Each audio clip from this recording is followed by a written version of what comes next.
अमरावतीतल्या नांदगावपेठ उड्डाणपुलावर एसटी बसचा अपघात होऊन बस उड्डाणपुलाच्या कठड्यावर धडकली।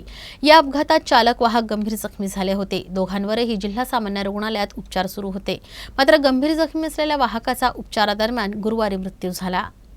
नागपूर आगाराची औरंगाबाद नागपूर बस अमरावती बस स्थानक येथून बुधवारी सायंकाळी 6:30 वाजता दरम्यान नागपूरला यायला निघाली होती। ही बस 7 वाजता दरम्यान नांदगावपेठ उड्डाणपुलावर पोहोचताच बसचं स्टेअरिंग जाम झालं आणि बसचा अपघात होऊन बस पुलावरील कठड्यावर अडकली। मात्र पुढे बसलेले वाहक गजानन वाघपांजर वय वर्ष 41 हे बसमधून थेट खाली पडल्याने त्यांच्या डोक्याला गंभीर दुखापत झाली। दोघांनाही तातडीने उपचारासाठी अमरावती जिल्हा सामान्य रुग्णालयात दाखल करण्यात आलं। मात्र उपचारादरम्यान वाहक गजानन वाघपांजर यांचा दुर्दैवी मृत्यू झाला। 32 प्रवासी घेऊन जाणारी ही एसटी बस अपघातानंतर उड्डाणपुलावर लटकली होती। या बसमध्ये काही प्रवासी देखील किरकोळ जखमी झाले, मात्र मोठी दुर्घटना होण्यापासून टळली। ही बस खाली कोसळली असती तर क्षणात होत्याचं नव्हतं झालं असतं। मात्र दैव बलवत्तर म्हणून प्रवासी सुखरूप आहेत। मात्र वाहक गजानन वाघपांजर यांचा उपचारादरम्यान मृत्यू झाल्यानं हळहळ व्यक्त करण्यात येते आहे। अल्पवयीन मुलाच्या सहकार्याने दुचाकी चोरायची आणि त्यानंतर तिचे सुटे भाग करून ते भंगार विक्रेत्यांना आणि इतर ठिकाणी विकायचे अशी कार्यपद्धती असणाऱ्या चोरट्याला पोलिसांच्या विशेष पथकानं अटक केली आहे। पोलिसांनी या कारवाईत लाखोंचा मुद्देमाल जप्त केला।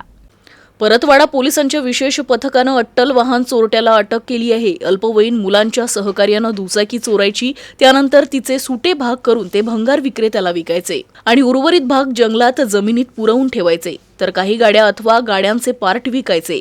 अशा प्रकारची मेथड हे चोरटे वापरायचे। पोलिसांनी आरोपीची चौकशी केल्यानंतर त्यांना चोरीच्या मुद्देमालाविषयी माहिती दिली। तसेच काही दुचाकी अमरावती जिल्ह्यातील हत्तीघाट परिसरातील जंगलात लपवून ठेवल्याचं त्यानं कबूल केलं। पोलिसांनी एकूण 3,15,000 रुपयांचा मुद्देमाल जप्त केला। अकोलेकरांसाठी आनंदाची बातमी आहे। अमरावती पुणे अमरावती दरम्यान विशेष रेल्वे गाडीच्या 44 फेऱ्या सुरू करण्याचा निर्णय रेल्वे विभागाने घेतला आहे। यामुळे अकोलेकरांना दिलासा मिळाला आहे। अकोला जिल्ह्यासह अमरावती जिल्ह्यातून पुण्याला जाणाऱ्यांची संख्या जास्त आहे। अमरावतीहून पुण्यासाठी विशेष गाडीच्या 44 फेऱ्या वाढल्यानं इतर गाड्यांवरील लोड कमी होणार आहे। पुणे अमरावती द्विसाप्ताहिक विशेष गाडी शुक्रवार आणि रविवार ही गाडी पुणे येथून रात्री 11:50 सुटेल, तर दौंड, लातूर, परळी, परभणी, पूर्णा, वसमत, हिंगोली, वाशिम आणि अकोला मार्गे अमरावती इथं दुसऱ्या दिवशी संध्याकाळी 5:30 वाजता पोहोचेल। तर विशेष गाडी अमरावती इथून 5 डिसेंबर ते 27 फेब्रुवारी दरम्यान दर शनिवारी आणि सोमवारी रात्री 7:50 वाजता सुटेल आणि अकोला, वाशिम, हिंगोली, वसमत, पूर्णा, परभणी, परळी, लातूर, दौंड मार्गे पुणे इथं दुसऱ्या दिवशी संध्याकाळी 4:20 पोहोचेल। या गाडीमुळे अमरावतीकरांना दिलासा मिळाला आहे हे निश्चित। नवी दिल्ली इथे हिवाळी अधिवेशनाच्या पहिल्या दिवशी खासदार नवनीत राणा यांनी लोकसभेत शेतकरी पीक विम्यासंदर्भात प्रश्न उपस्थित करून सरकारचं लक्ष वेधलं। पीक विमा कंपन्या स्वतःच्या फायद्यासाठी जाचक अटी आणि नियम टाकून केंद्र सरकार आणि शेतकऱ्यांची फसवणूक करत आहेत। यावर आळा घालण्यासाठी केंद्रीय कृषी विभागानं कठोर पावलं उचलावी आणि शेतकऱ्यांना थेट लाभ मिळेल अशी व्यवस्था करावी अशी मागणी यावेळी त्यांनी केली। फसल बीमा योजना, ये जो केंद्र सरकार किसानों के लिए जो योजना लाई है सर, इसमें आपने अगर किसानों से डायरेक्टली हम जब बात करते हैं तो मेजॉरिटी प्रॉब्लम्स ही उसमें आती हैं। एक तो 72 आवर्स में जाके आपके नुकसान जहाँ पर हुआ उसकी फ़ोटो क्लिक करके आप पहले कंपनियों को भेजिए, जहाँ इंटरनेट चलता है, हमको कनेक्शन मिलता है, वहाँ से तो फ़ोटो भेज दिए जाते हैं। पर आप एक जगह बोलते हैं घरकुल इसलिए कैंसिल किया जाता है क्योंकि इनके पास एंड्रॉयड फ़ोन है, और किसान अगर एंड्रॉयड फ़ोन स्मार्ट फ़ोन चलाता है और उसके बाद भी अगर कनेक्शन नहीं मिलता है तो 72 घंटे में जाकर वो अपनी फसल की फ़ोटो नहीं भेज पाता है, कंपनियों को नहीं पहुंच पाता है। फसल बीमा में सर 1 मिनट बहुत इंपॉर्टेंट है क्योंकि किसानों का मुद्दा है और जहां हमारी सरकार उन्हें बहुत मदद करना चाहती है, इसलिए ये योजना का लाभ डायरेक्टली उनको पहुंचना चाहिए। पर उसमें इतनी त्रुटियां हैं कि उसे सॉल्व करना बहुत ज़रूरी है। डायरेक्टली वो बेनिफिट कंपनियों को हो रहा है, किसानों को नहीं हो रहा है सर। किसान अगर 50,000 भरते हैं, लाख रुपया भरते हैं, 1.5 लाख रुपया भरते हैं, उसके रिटर्न में शून्य पैसे उन्हें मिले जा रहे हैं। तो इसके लिए इस पे डिस्कशन करके इसकी त्रुटियां निकालना बहुत ज़रूरी है। गुजरात निवडणुकीत भाजपला मिळालेल्या यशावर आमदार रवी राणा यांनी प्रतिक्रिया दिली आहे। त्यांनी मोदींवर कौतुकाचा वर्षाव करत आगामी लोकसभा निवडणुकीतही मोदी बाजी मारतील आणि मोदी, अमित शहा आणि देवेंद्र फडणवीस यांच्या नेतृत्वात राज्यातही भाजपची सत्ता येईल असा विश्वास व्यक्त केला। आज गुजरातचा निकाल हा मोदीजी, अमित शहाजी आणि आमचे महाराष्ट्राचे उपमुख्यमंत्री देवेंद्र फडणवीसजी या सगळ्यांच्या मेहनतीतून एक पुन्हा गुजरातमध्ये इतिहास रचवलेला आहे आणि मोदीजींचा करिश्मा संपूर्ण देशामध्ये, संपूर्ण वेगवेगळ्या राज्यामध्ये त्यांच्या विकासाच्या माध्यमातून, काम करण्याच्या शैलीतून गुजरातने एक मोठं उदाहरण या देशाला दाखवलेलं आहे. आणि मला विश्वास आहे या देशामध्ये 2024मध्ये लोकसभासुद्धा ज्या पद्धतीनं प्रचंड बहुमताने गुजरातमध्ये विधानसभेमध्ये निवडून आले, त्याचप्रमाणे लोकसभेमध्ये सुद्धा हाच रिझल्ट तुम्हाला दिसेल. आणि महाराष्ट्रामध्ये मोदीजींच्या नेतृत्वामध्ये, अमित शहाजींच्या नेतृत्वामध्ये, देवेंद्र फडणवीसांच्या पुढाकाराने आणि देवेंद्र फडणवीसच्या सुद्धा नेतृत्वामध्ये महाराष्ट्रामध्ये पुन्हा गुजरातसारखा रिझल्ट हा महाराष्ट्रामध्ये विधानसभेमध्ये आपल्याला दिसेल. आणि जे आघाडी आहे त्याची पूर्ण बिघाडी झाली आहे महाराष्ट्रामध्ये आणि सगळ्यांचं सुफळा साफ येणाऱ्या काळामध्ये महाराष्ट्रामध्ये होईल आणि एक बहुमताने एकतर्फा भाजपचा झेंडा या महाराष्ट्रामध्ये फहरेल. बंगालच्या खाडीत तयार झालेलं मेंडूस चक्रीवादळ तामिळनाडू आणि आंध्र प्रदेशच्या सीमेवर दाखल होण्याची शक्यता आहे. मात्र या चक्रीवादळामुळे केवळ किनारपट्टीवरील राज्य नव्हे तर इतरही राज्यात देखील पावसाची शक्यता आहे.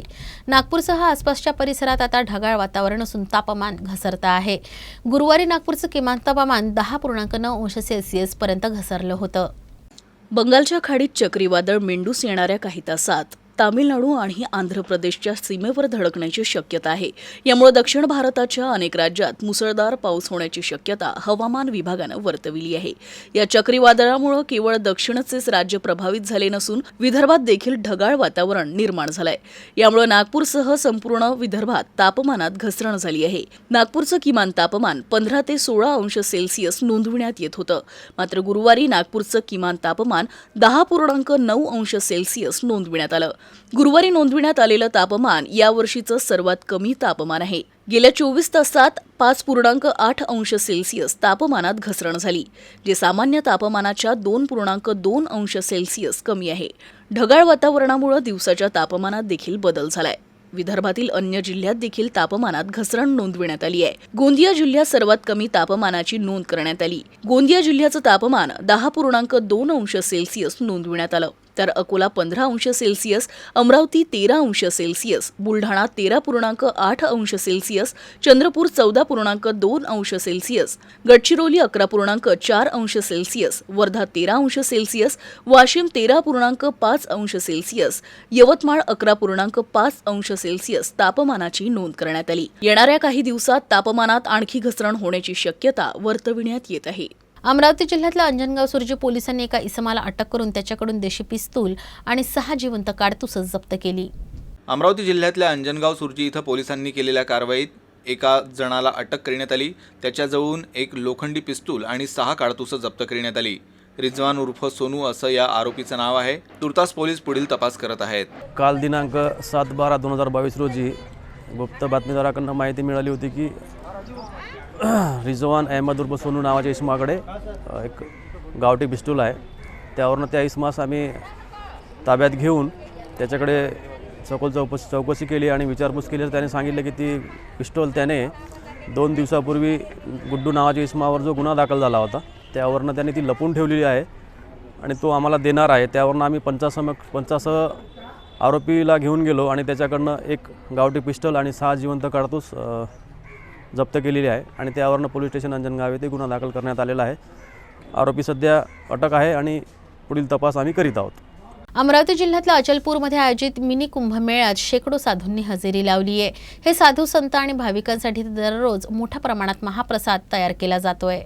अमरावती जिल्ह्यातल्या अचलपूर इथं गेल्या आठवड्यापासून एकादश कुंडात्मक श्रीराम महाजन व संगीतमय कथेचं आयोजन करण्यात आलं होतं. या कथेच्या समारोपीय कार्यक्रमात देशभरातील 500पेक्षा अधिक साधू संत सहभागी झाले होते. तर इथं दर्शनासाठी हजारो भाविकांनी गर्दी केली होती. तर इथं दर्शनासाठी येणाऱ्या प्रत्येक भाविकाला महाप्रसादाचा लाभ मिळावा यासाठी मोठ्या प्रमाणात तयारी करण्यात आली होती. या ठिकाणी सुमारे 30 क्विंटलची भाजी आणि 35 क्विंटलचा भात तयार करण्यात आला होता. अमरावती जिल्ह्यातल्या श्री क्षेत्र नागरवाडी येथील आश्रमशाळेत अकोला येथील सुखदेव शेठ भुताडा यांच्या उपस्थितीत आश्रमशाळेतील गोरगरीब आदिवासी 14 मुलांचा अभिष्ट चिंतन सोहळा आयोजित करण्यात आला होता. कर्मयोगी संत गाडगेबाबांचं अंतिम श्रद्धास्थान असलेल्या श्री क्षेत्र नागरवाडी येथील आश्रमशाळेत गोरगरीब 14 आदिवासी मुलांचा वाढदिवस अकोला येथील दानशूर सुखदेव शेठ भुतडा यांच्या उपस्थितीत पार पडला. दरम्यान सुखदेव शेठ भुतडा यांनी विद्यार्थ्यांना नवीन ड्रेस आणि शालेय शैक्षणिक सामुग्रीचं वाटप केलं. भुतडा यांनी विद्यार्थ्यांसोबत केक कापून आनंदात भर पाडली. प्रहार शेतकरी संघटनेचे जिल्हा प्रमुख मंगेश देशमुख यांची मुलगी मनस्वी हिचाही वाढदिवस गोरगरीब आदिवासी मुलांसोबत साजरा करण्यात आला. मेळघाटसारख्या अतिदुर्गम भागात वास्तव्याला असणाऱ्या आदिवासी बांधवांची मुलं बुद्धिबळासारख्या खेळात विशेष पारंगत व्हावी याकरता भुतडा परिवारानं आकर्षक असा बुद्धिबळ सभागृह विशेष प्रयत्नातून नागरवाडी इथं उभारला आहे. याप्रसंगी बापूसाहेब देशमुख यांचीही विशेष उपस्थिती होती.